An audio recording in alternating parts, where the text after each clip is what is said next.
Good evening, folks, and welcome to the Pro Wrestling Chat. I'm your host, Sean Patrick Erschen, and this week we are discussing Stone Cold Steve Austin. Oh, hell yeah! So, the question I'm going to pose to you guys is, did Stone Cold Steve Austin save the WWE?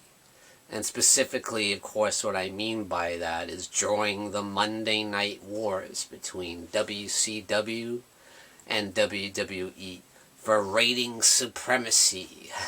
They battled every week on Monday nights. And for a long time, WCW was the #1 company in the world. And they were defeating WWE for like 2 years straight. WWE was really hurting. Now, I do think, personally, there were a few different factors that turned the tide in the war between WCW and WWE. But the biggest thing to me was Stone Cold Steve Austin.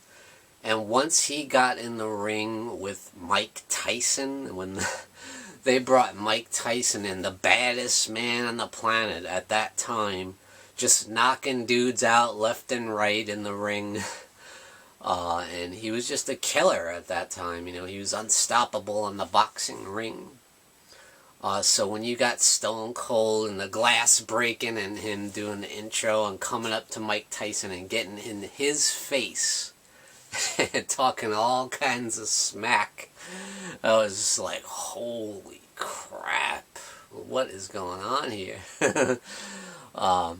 And speaking to him with such confidence, like he could defeat this man easily in his mind, you know. That's the impression that I got. He was not intimidated by Mike Tyson at all. And it's like, wow, you're not intimidated by this guy? This guy's a murderer in the ring, you know. He just destroys people in the ring, and you're talking to him like that.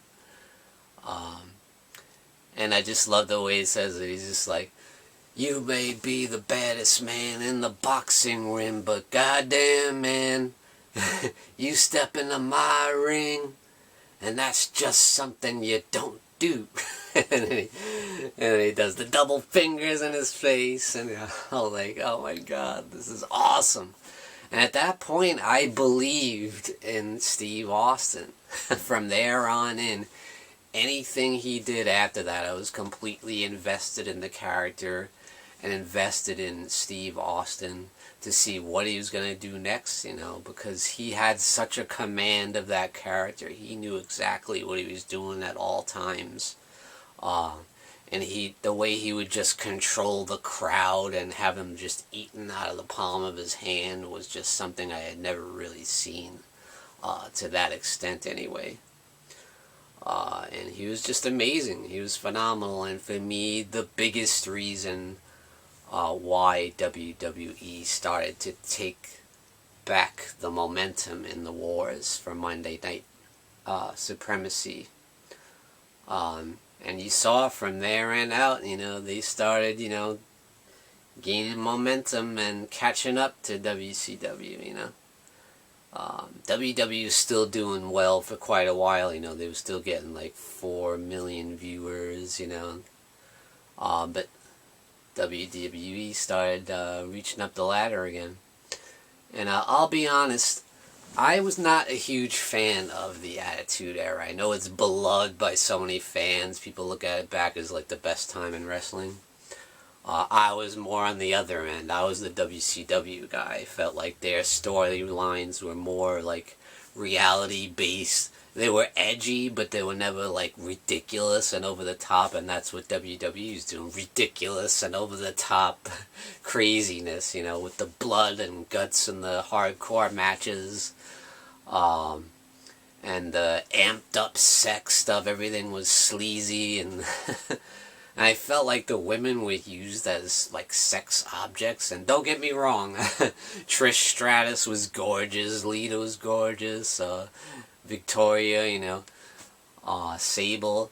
But it got to the point almost like, well, who's doing Playboy next? You had Tori doing Playboy, Sable doing Playboy, Chyna doing Playboy, Christy Hemme doing Playboy. And half the time the matches were just like 5 minutes long, and half the time they were like sex-based stuff, like bra and panties matches and stuff like that, you know. It wasn't about the wrestling and the quality of the wrestling, you know. Which is a shame, because they were such talented women, you know, Lita and Trish and all those people. But anyway, at any rate, I was not a huge fan of the Attitude Era. And I will say a couple other factors in the war where WWE did gain some momentum was DX, when they got in the tank and went to the show where WCW was having a show at, and they were outside the door in the big army tank, you know, calling them out, talking smack. The fact that they never came out and did anything about it, nobody in WCW came out that door to do anything about it, you know, and it's like, come on, you know, that would have been great, you know, how cool would that have been, you know?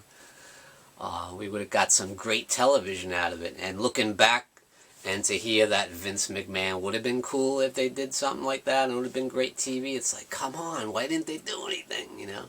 You're trying to put them out of business, you know? Come on, do something. And Eric Bischoff made no mistake that he wanted to put WWE out of business. And I think that was personally a mistake too, because, you know, they could have just coexisted. Because look, they were wrestling was the hottest thing on the planet at that time, you know, because of the Monday Night Wars.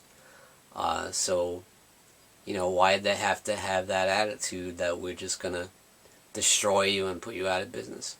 But in a sense, it did bring out the best in both companies, that competition. But, you know, they could have kept it going forever, you know. But at any rate, the only thing that WCW came up with to retort that was, you know, Eric Bischoff coming out to the ring and challenging McMahon to a match at WCW pay-per-view. And that was just, like, stupid. It's like, okay, yeah. Give me a break. No one on earth believes that Vince McMahon's going to come through the door and have a match with you. Give me a break.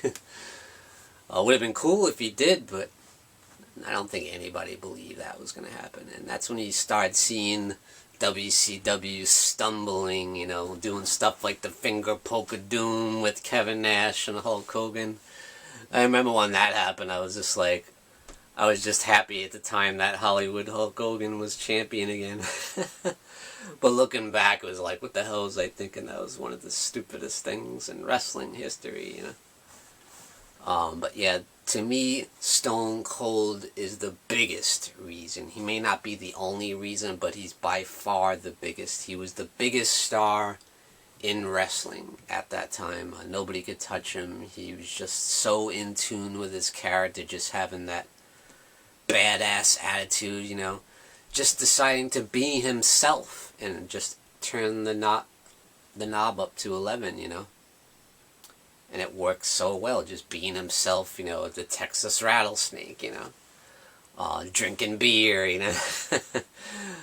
Just talking smack, you know, fighting and roughing and tumbling. That's kind of who he was, but, you know, it worked so well for him. And when another thing, if you look back, is what if Steve Austin never left WCW, because he was with WCW for a good while, you know, as stunning Steve Austin, you know. You know, he did pretty well there. He had the United States Championship, he had the Tag Team Championships with Brian Pillman, you know, he had a pretty good run. But he just never could make it to the main event scene. They didn't see the potential in him. But what if he never left and got pissed off that they weren't sending him up to the main event status, and in turn kind of rebelled against Eric Bischoff, just like he was rebelling against Mr. McMahon in the WWE, you know. And he could have been Stone Cold in the WCW. If that happened, that would be the death of WWE, because there's no way they would have stayed alive if WCW had Hulk Hogan, Sting, Kevin Nash, and Stone Cold Steve Austin at that time, you know, with the N.W.O. and Goldberg and all that stuff going. I think it would have been too much for the WWE to handle, you know. But that's just my opinion. What do you guys think? Let me know in the comments. Do you think that Stone Cold was responsible for turning the tide in the Monday Night Wars? Let me know in the comments below. And thank you for joining me, Sean Patrick Erschen, in the Pro Wrestling Chat. Tune in and lock up.